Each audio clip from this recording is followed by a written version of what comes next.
கடந்த 6ஆம் தேதி சென்னை டிஜிபி அலுவலகத்தின் வாசலில் டிஜிபியை சந்திப்பதற்காக காத்திருந்த திரு ஏர்போர்ட் மூர்த்தி அவர்களை அங்கே வந்த விசிகாவை சேர்ந்த நபர்கள் கடுமையாக தாக்கி அவர் மீது தொடர்ச்சியாக அவர் மீது தாக்குதல் நடத்தியதை நான் மீண்டும் சொல்ல தேவையில்லை. ஏனென்றால் அத்தனையும் படம் பிடித்தது நீங்கள். உங்களுடைய கண்ணெதிரே தான் அந்த சம்பவங்கள் நடந்தன.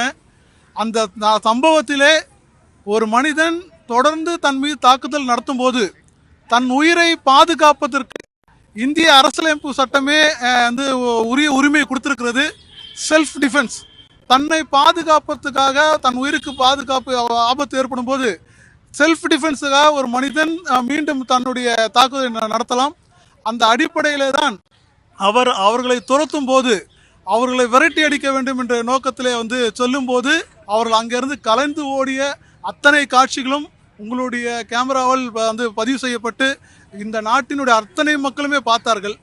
ஆனால் அந்த விசிகா ஆளும் திராவிட முன்னேற்ற கழகத்தின் கூட்டணி கட்சியினுடைய அழுத்தம் காரணமாக இன்றைய தினம் காவல்துறை 2 பேர் மீதும் முதல் வழக்கு செய்தோம் என்று கூறிவிட்டு நேற்று இரவு திரு ஏர்போர்ட் மூர்த்தி அவர்களை மட்டும் கைது செய்து